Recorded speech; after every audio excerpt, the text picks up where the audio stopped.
In a world where algorithms and financial incentives dictate the information we see, it's easy for important stories to slip through the cracks. This is powerful because it can heavily influence and divide public opinion. Much of what I do on White Underbelly is about digging deeper and trying to see beyond our own biases. And this is why Ground News is a perfect fit for my channel. I particularly like their blind spot feed, dedicated to showing news stories that are underrepresented in mainstream media. On any given news story, their app and website combine every article published on it worldwide. We can also see context on each news source, like where it may fall on the political spectrum and how credible it is based on use of subjective language. This is important to think about if you're interested in forming an educated opinion on topics that are in the news, especially on key issues as we head into a polarized election season. So I encourage you to check them out at ground.news/SWU. Subscribe through my link to save 40% off their Vantage plan. By subscribing or even gifting it to someone you know, you're helping hold the media accountable, and you're helping support this channel. Thank you for watching. Okay, guys, I'm going to tell you another story that happened. I was the underboss of the family. Really, so many things happened. They made this guy Corky Vastola. A lot of people and a lot of families did not like or trust him. And when the DeCavalcanti family, the Jersey family, had trouble with him, he wouldn't come in. They wanted to kill him. But he wouldn't come in. It was a problem. John Riggi was the boss of the family. John Riggi talked to Johnny D'Amato, who was the underboss. The guy in the movies, they said he was the gay underboss. I'll talk about that later. I don't know if that's even true, but I'll talk about it. But he was labeled that in movies and stuff like that. But they wanted Vastola dead.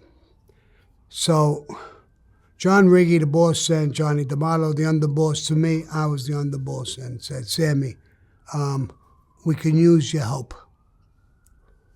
Doing what? To kill Corky Vastola. He's doing some construction in Coney Island. There's a guy who's with the Genovese family, can't think of his name. He was working for me, he was a foreman in construction. He's close with Vastola. And you got this kid with you. He idolizes you. He'll do anything you want. Let me check it out. So I go to him, the kid, and I tell him, listen, this isn't about construction. You're pretty friendly with Corky Vastola. Oh, yeah, Sammy. Where is he? He has a farm out in, I believe, Jersey. You go there? Yeah, once in a while. He knows you. Yeah, he trusts you. Of course. I talk to him all the time. Part of the mob where he belongs has a problem with him. He's not coming in. It's a little peculiar to people. I'll show you how sharp the kid is. He says, Sammy, you're floating around with words. Do you need my help? I'm not building a building here, bro.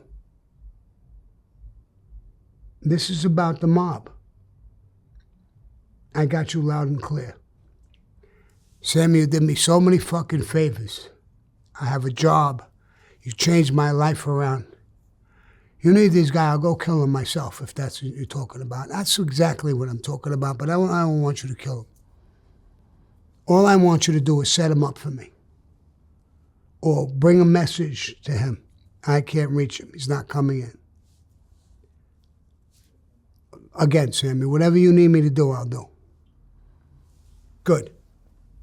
But you're close to the people with the Genovese people, right? Yeah. All right. Let me get back to you. Don't say nothing and don't do nothing.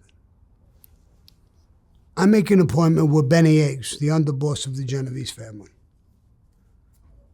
And I go meet him.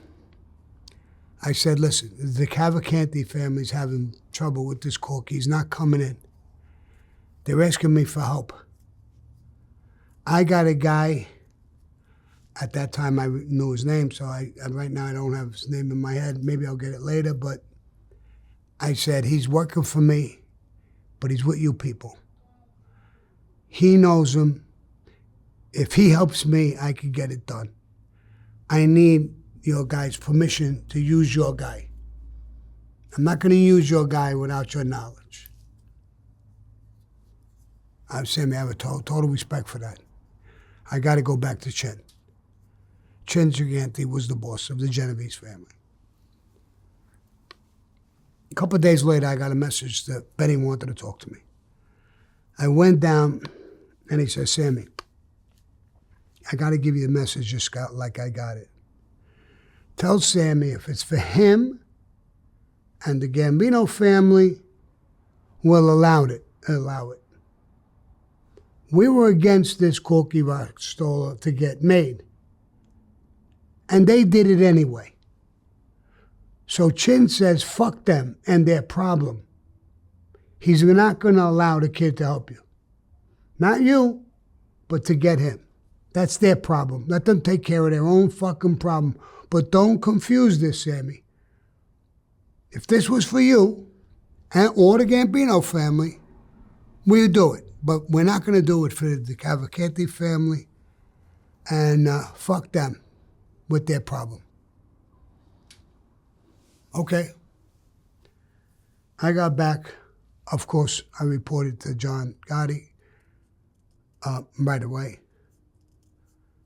And told him, they're not going to help.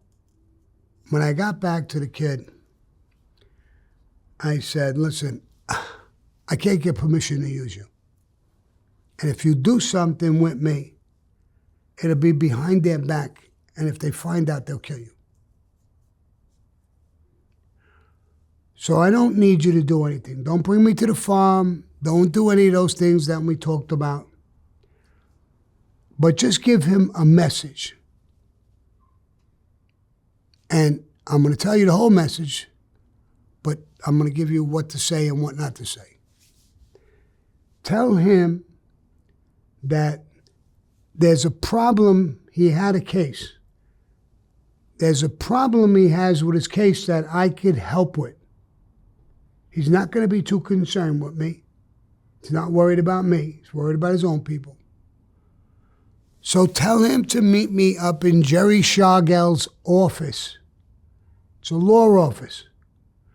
One of Jerry Shargel's partners is in the office. He's going to feel real comfortable.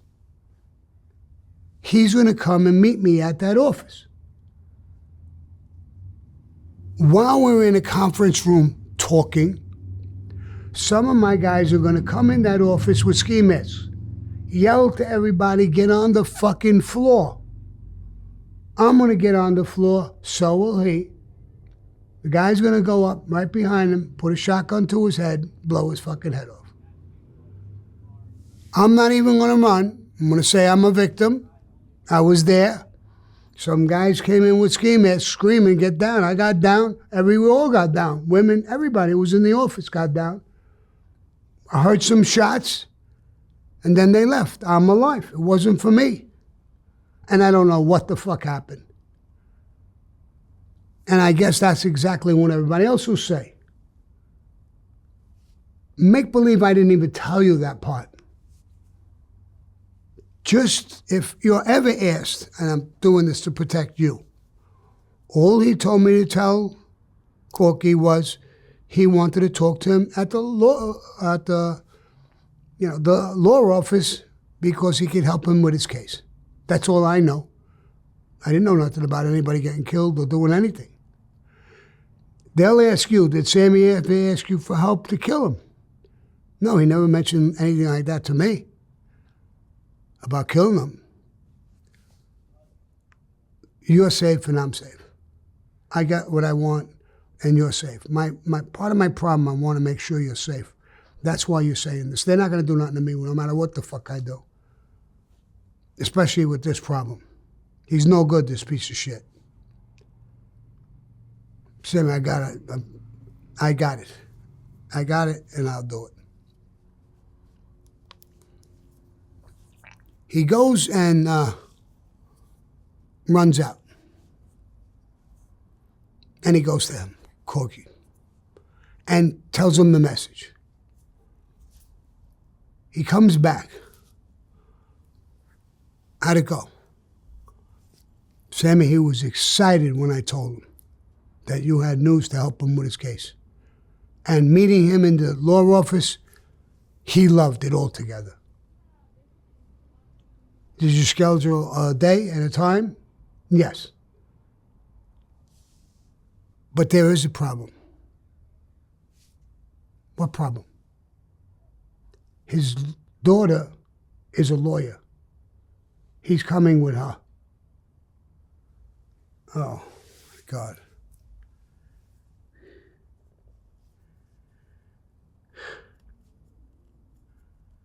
I can't kill this guy in front of his daughter. I can't do that. That's so Cosa Nostra. That's not what we're about. He is a made guy. His daughter did nothing wrong.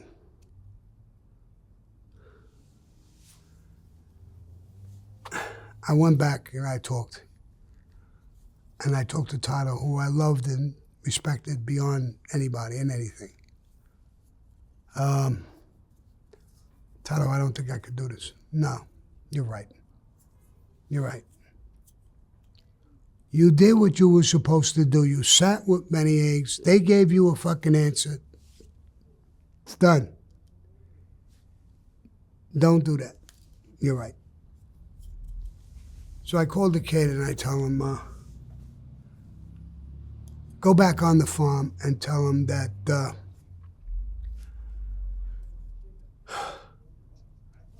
Sammy he's out of town. And the meeting is off. He'll see you when he comes back. And then what? And then nothing. We never talked about it. We're done. It's never going to happen. I'm not doing that. This kid who was not even made, he would have been eventually. I don't think he ever got made. He hugged me, grabbed me, kissed me on the cheek. Sammy, I was so sick that he was going to go there with his daughter. And, you know, I know it was an Australia. I didn't say nothing, but it would have been a nightmare to do. I got so much respect for you. Good. And that was the end of that deal. Now, there's a few more things that happened within that family. I heard somebody talking about this family. I knew them very, very well.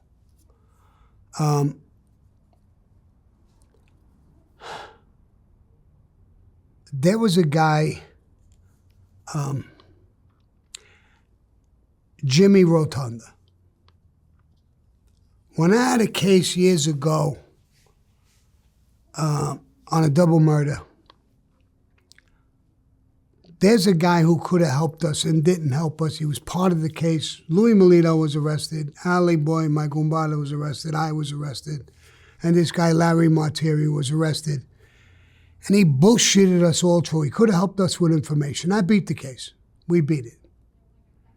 But not with his help. We knew that the case actually started because of him. That's why he didn't help us. He was afraid that that might come out.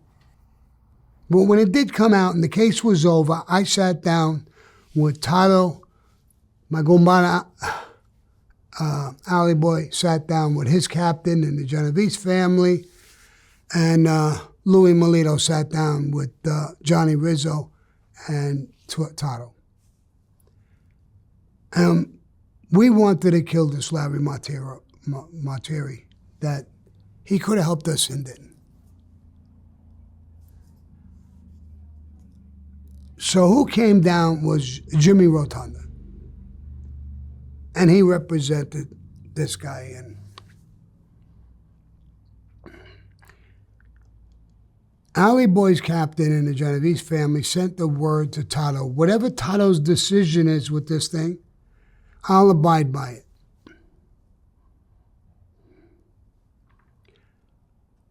So Jimmy talked with us. He really was a sweetheart of a guy. He said, Sammy, Louie, Alley Boy, you beat the case. I'm going to ask you for a favor. There's different relationships with this kid, his family, and with me, and with people. Give him a pass, please.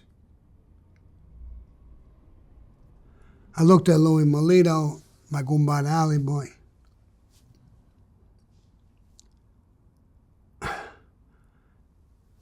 Louis threw his hands up. What do you want to do?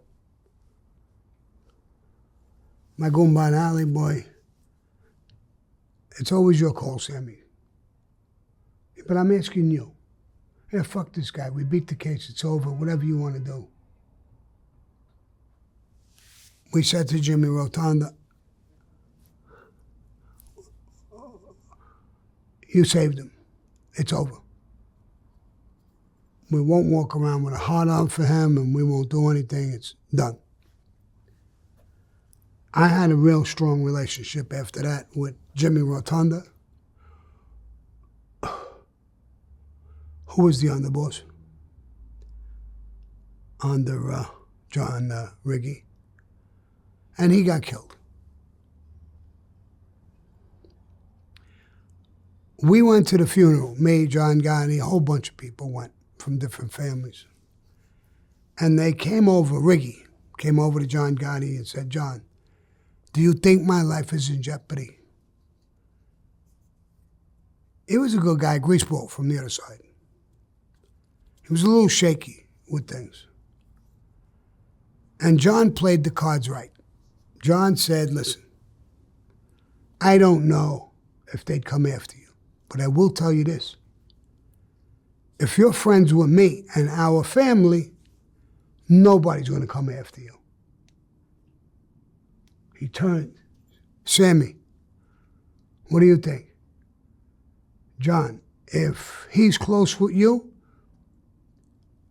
you bark, I bite. Nobody's going to come after him. Good. Done deal. He's now answering to John somewhat. He needs help. I mean, he's a boss, but of a weaker family. So he's looking up to John Gotti. John Gotti, so to speak, has got him in his back pocket. So we have the boss there, Riggy, close with us. He's got two sons who are made. One was a May guy, and one he made a captain, big fat ass guy. Really don't deserve to even be made, let alone a captain, but he had him as a captain. And Jimmy, now Rotunda, was dead, and they got this guy, Johnny D'Amato, to become the underboss. Now, there's a lot of rumors, a lot of bullshit about it. So here's the thing, is that Johnny D'Amato was a tough guy. I did work with him. I was a little friendly with him, but, we're from two different states. I didn't hang with him, nothing like that. And later on, he gets killed. And there's a story that they did it in the movies, Gay Underboss, that he was gay. And I never bought it. Till today, I don't buy it. I don't really give a fuck one way or another if he's gay or straight, but I don't buy it. I think somebody wanted that seat. Jimmy Rotunda's son, Anthony Rotunda, and this guy, Johnny Green, were the schemers. Here was the story how this poor guy got this label.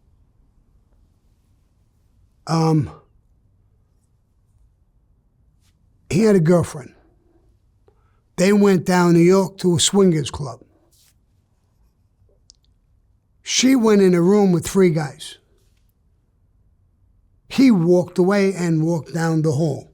She was done. She came out. She didn't know where he was. She went to look. He was on his knees sucking a black guy's dick. So Anthony Rotunda and Johnny Green, or whatever the fuck his name was, put up a beef. He should die. It's an embarrassment to us. They killed him. I think it was Vinny Ocean. I think he became the boss, underboss. One time I was in prison, and there was an old man who was with the Gambino family, big fat guy, JB. And I was in the library. I was the orderly in the library, so after chow, guys would go play ball or watch things. We would go in the library, either play cards or have a cup of coffee and talk. There was this guy, Baggs. He was a Chicago guy. And we were talking. And JB had said about this story, he said, they did the right thing, Sammy. They took him out. You think they took him out and that's the right thing because he was gay? Or accused of being gay? Yeah. All right. JB, let me ask you a question. Me and you are friends in prison. I didn't know you were outside, but I know you're here. You're a good guy. You got a son and a daughter. Me and you are both going to get out of prison. Let me give you a couple of hypotheticals, all right? Yeah, say whatever you want, Sammy. Good. You go home, and your son comes to you and tells you, I'm gay. I'm coming out of the closet. You kill him? No, come on, Sam, he's my son. Oh, you got a daughter. She comes to you and tells you, I'm gay. You kill her? Come on, Sam, it's my daughter, my son and my daughter. Johnny D'Amato was our brother. When we become made, we're brothers. We didn't even question this fucking. We don't even know who she is. If she made up a story. Don't you think somebody wanted that seat? And they used that as bullshit? The guy Baggs from Chicago said, Sammy, when I was in jail, I was the underboss already. He said, Mo, you should have been the boss. I love the way you think. You better fucking believe it. If you're that against it, then you'll kill your son, your daughter. You'll kill anybody. He's your fucking brother with the oath that you took. You'll kill him that easy. How the fuck would you resolve it? If I was the boss, I would go in a meeting in a basement. We have somebody having that broad outside. And we have him, before we kill him, in here. We sit, the administration at a table. We have a gun on the table. Security outside. Nobody comes into this meeting. Johnny D'Amato. It is not the worst thing if you're gay. If you're gay, you cannot be an underboss or a boss or a concierge or a captain. We can't take away your blood. You took a blood oath. We can't put you on the side so you don't embarrass yourself and us. And don't do stupid shit. What you do behind closed doors, we don't give a fuck. And don't lie to us. If we find that you're lying to us, we'll kill you. Right in this basement.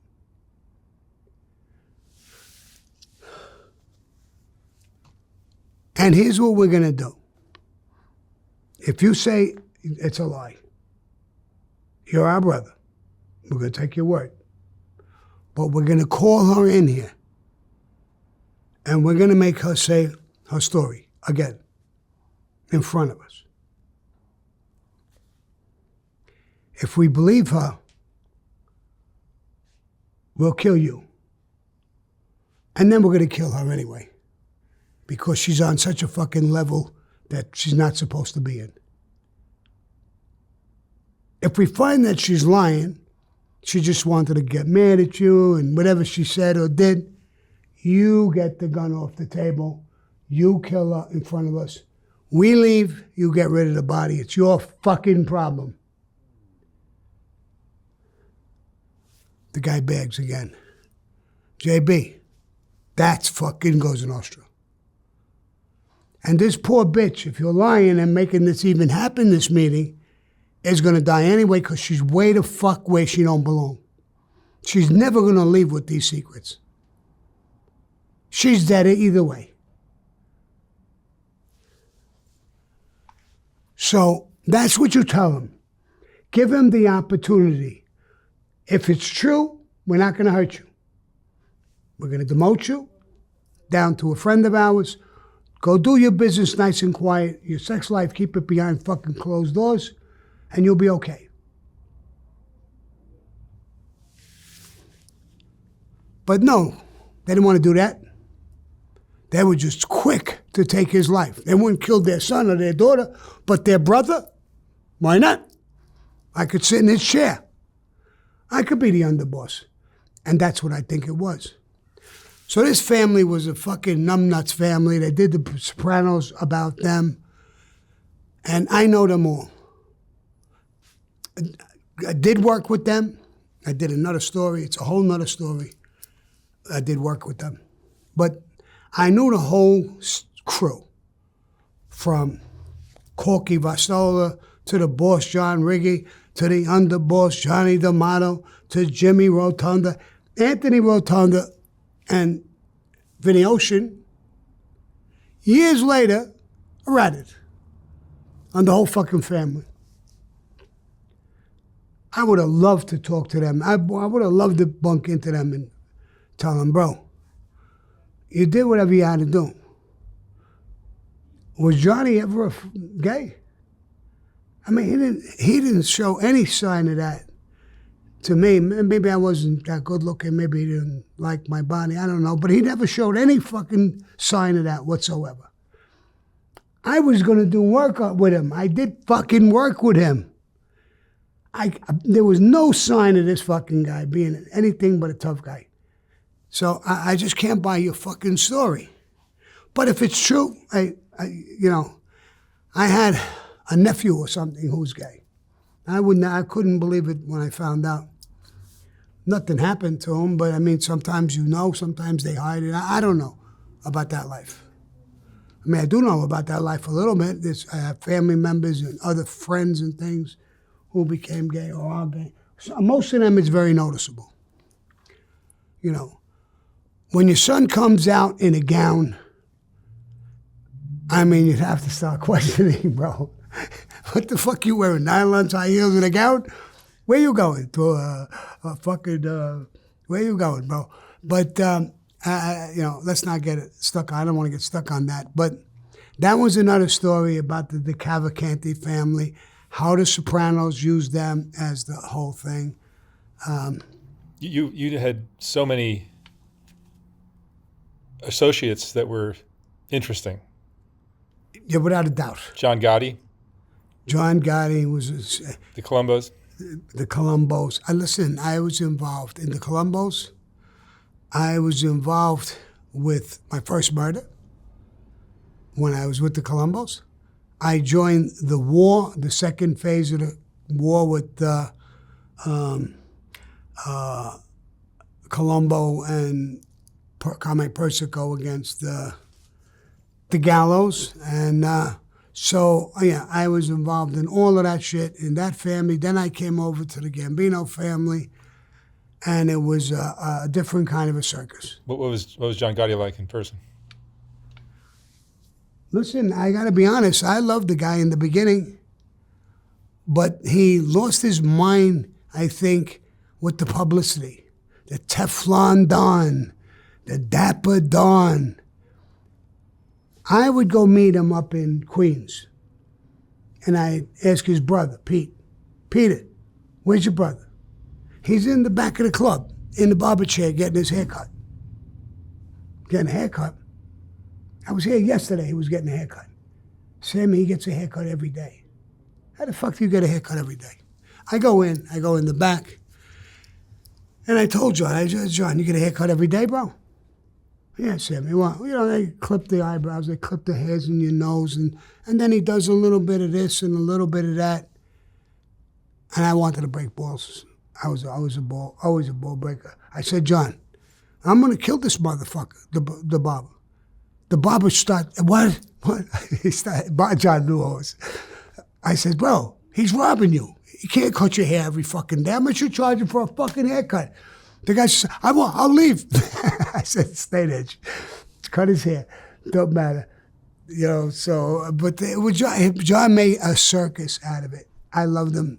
I thought he was a good guy. And then at the end, he betrayed me. Anybody could break me. It's somebody I love who betrays me, and it breaks your heart in such a fucking way that it fucks you up. I know if there's a woman who loves her husband so fucking dearly, and she finds out not only is he fucking cheating on her, he's fucking her best friend, he's doing things, it annihilates this girl, this woman, and vice versa. So that's how I think it was with him. We weren't husband and wife. We were boss and underboss. But we went through taking over a family. We fought a war. Frankie the Chico was killed. Guys were killed all over the fucking place. It was us against the world. We lived off of each other's name and reputation. People knew you went too fucking close to John or something, I would bite. They knew it.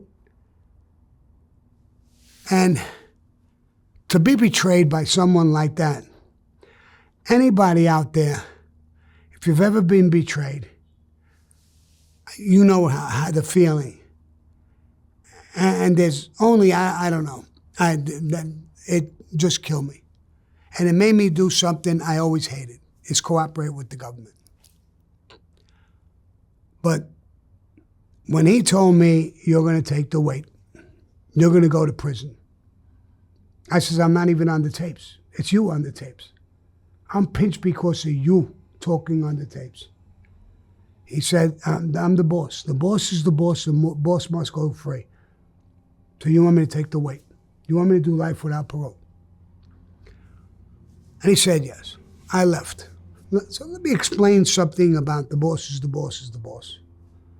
I remember things from years ago, way back in time, when a guy was a leader of a tribe, and there was guys with shields and spears and this and that. They were catered to him. Whatever broad he wanted, he can go with. Your wife, your sister, your mother, whoever he wanted. Whatever food, he always got the best. Everybody took care of him. Now there's a saber-toothed tiger coming. And they're all standing out there. And he tells Joe Blow, go out, kill the tiger. Joe Blow gets torn apart. He goes on the other side. You, go kill the tiger. The guy gets torn apart. No.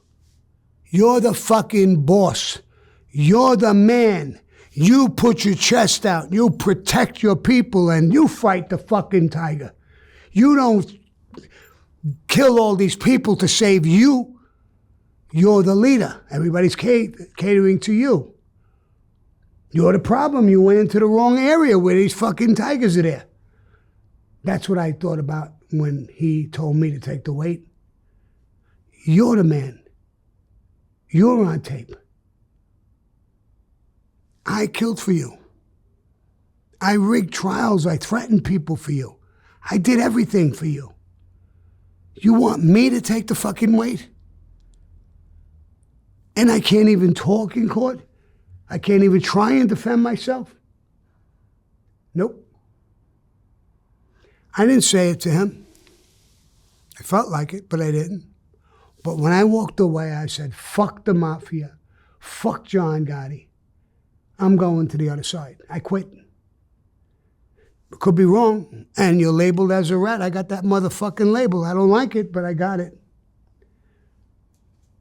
But I would dare anyone to be in my fucking shoes and would like to see what they do. Some of them would just piss in their shoe.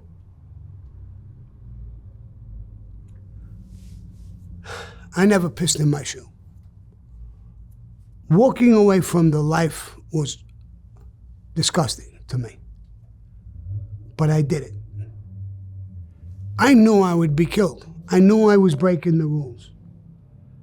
Something I never did all my life. And right now, I feel I made the right move. My wife, my children, my grandchildren, everybody would have said, when the lawyers got up and said, you hear the tapes, it's not poor John Gotti. John Gotti's on tape complaining about Sammy killing people and taking over things. It's that fucking animal, me. Those words don't bother me too much. But to have my children and my grandchildren grow their whole life with that, I'd rather them know the truth. And I broke the rules. And fuck him and the rules and everybody else. And whoever don't like it. So that's what I did.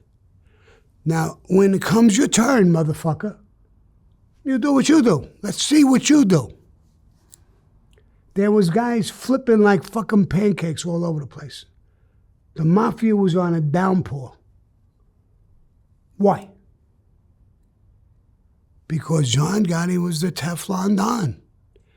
He got every fucking federal agency in the country to unite to destroy us. And every gangster knows that now. So he's got such a wonderful reputation. He took down the mob. I took down a couple guys, some guys, but he took down the whole fucking mob. And he made some of these guys flip. Me and other guys. If you hear so many things, I mean, there's guys who just can't stand you because you're successful. And they'll come out with stories. So putting those assholes on the side, everybody else will hear the stories. When he did that, Fat Andy went nuts. Fat Andy's partner, I can't think of his name, another heavyweight. He should be asked to step down. Joe Messina is caught on tape, word for word.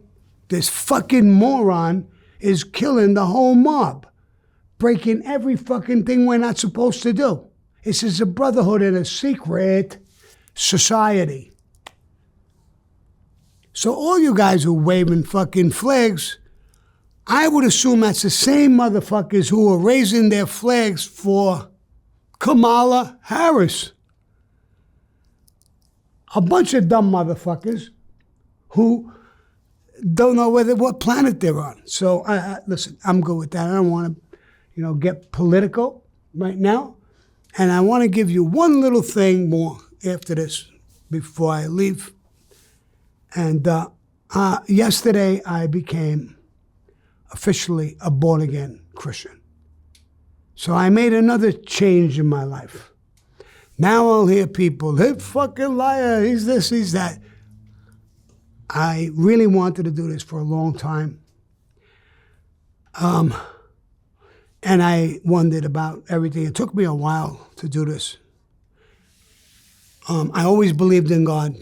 I wasn't a religious person for different churches, but I met this pastor and I love the church that he's in. I love how honest he speaks. The other day he was talking about, you got to be careful, some pastors lie and bullshit. I said, wow, that's a real man. He's knocking what he is, actually, but not himself. Because I've checked out a lot of things with him, and he's honest as the day is long. It's the Ocean Church in California. I came to California for my movies. And I have a lot of friends here. And on a Sunday, they'd say, Sammy, come on, we're going to go to church. Come with us. The first time I said, bro, I walk into church now. I didn't go to church in 50 years. The whole place is going to burn down. You sure you want me there? I went there, and the church didn't get burnt down. My prejudices or dislike of certain religions and things burnt down. My ego burnt down. I felt good about myself. And I did it. A week ago, before I came here, last Sunday, my son knew I was coming in. And my son said, Dad, I love what you're doing. I'm breaking up with my wife. I'm having a problem with this and this and this and that.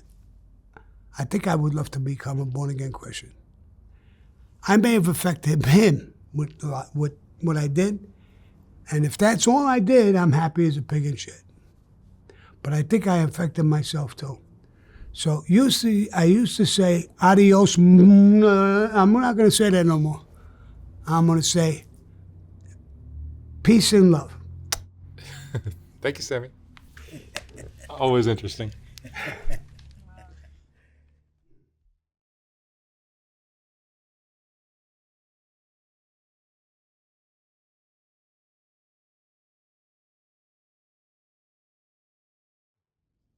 Did you ever hear the story, the couch story? And they're like, no, tell us. All right. I said, when I was a young kid, there was a girl. She was beautiful. I always liked her. And I wanted to talk to her, date her. I wanted to be with her. I really did. And, but I never got near her. I just couldn't connect. I just couldn't start talking, and I couldn't connect with her. And one day I went in an after-hour club, and there she was. So I went over to her and I said, listen, can I buy you a drink? And she said, yeah. Well, good. Get her a drink. I drink and talking and whatever, and a slow song came up. Back then, the dancing's close, and she asked, would you like to dance? Oh, yeah, absolutely. Yeah, I would love that. So I grab her and I put my arm around her, and, you know, we're moving and grooving and rubbing together a little bit and dancing. And I was in heaven, bro. I said, I'm going to ask her on a date or something. I'm thinking to myself. And she starts to kiss me on the neck. And I'm saying to myself, wow, I didn't expect that. And now she's nibbling on my ear. Oh my God. And then she whispers in my ear, nobody's home in my house. Would you like to come over? My God. Like to come over. She has no idea I wanted to be with her for how long, whatever. Yeah, of course. So we get in the car and we go over our house. And we go inside and we're sitting on the couch and we're talking and we're kissing and touching each other and just making out. Little by little, the clothes are coming off. And when they really start to come off, I say to myself, Sammy, make her never forget tonight, bro, but bang the fucking shit out of her. Just make her remember this night for as long as she lives, even if she never goes back with you. So we're finally naked, and I get on top, and boom, I'm like a fucking rabbit. Beep, beep, beep, beep, beep. I'm banging away like to my heart content. But she's not moaning or groaning, and she's not doing nothing. I don't get it. Oh, I got it. She likes it rough. I grab her, I'm banging her on the couch, and I'm going crazy. Boom, boom, boom. I'm going fucking nuts, bro. I finally, I'm done. And I look at her in her face, and she has the weirdest expression on her face. And I said, what's the matter? She said, Sammy, I know you and I know who you are. I'm afraid to tell you. Afraid? We were just making out. We were just made love. I mean, what are you afraid of? To tell you the truth. What? She says, you missed. I what? You missed. What does that mean? You stuck your dick in the crack of the couch. You thought it was me. What? I fucked the couch? Yeah. Oh my God. I got up. I told her, get off the couch. And I started to pet the couch a little bit. And I said, don't worry about it, baby. I'm going to take you home. Nobody's ever going to sit on you again. That's my couch story. So one of the producers said, Sammy, is that true? And I said, no, it's a fucking joke. Bro, if it was true, you think I would tell anybody? I would never tell them so. So that's my couch story.